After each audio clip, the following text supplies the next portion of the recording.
More than 1 in 3 Californians are currently enrolled in Medi-Cal. If this Senate bill passes, critics say millions of the disabled, elderly, and children here could end up without coverage. Are you ready to fight? Yeah. Well, you got good reason. Doctors, patients, and parents of sick children gathered at Zuckerberg General Hospital and Packard Children's Hospital to fight back against the Senate's health care bill. What we're doing here is we are reaching out to our senators. At the heart of the bill are draconian cuts to Medicaid. My son's 5.5 and he has hypoplastic left heart syndrome. It means he has half of a heart. He also has cerebral palsy, autism, and epilepsy. Jenny Brenn's 5-year-old son Tyler racked up a $2 million health care bill by the time he was 1 month old. She says without Medi-Cal, California's version of Medicaid, they'd lose everything, including Tyler. It shouldn't be up to lawmakers to decide if, they live or die.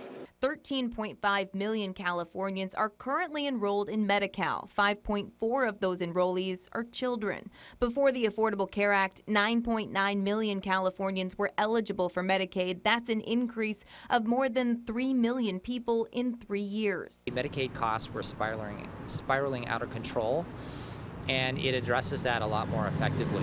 Jason Clark is the GOP chairman in San Francisco. He says California cannot afford its current Medicaid bill.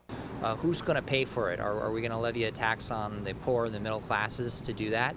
And I think the answer is no. Medicaid cost the U.S. $574.2 billion last year. California made up $81.9 billion of that. But proponents argue cutting Medicaid now means a bigger bill later. If you don't have that preventive care, you end up in the emergency room. And that is a huge bill, right? It costs our system, and you're not in school, and your parents can't go to work. It really multiplies.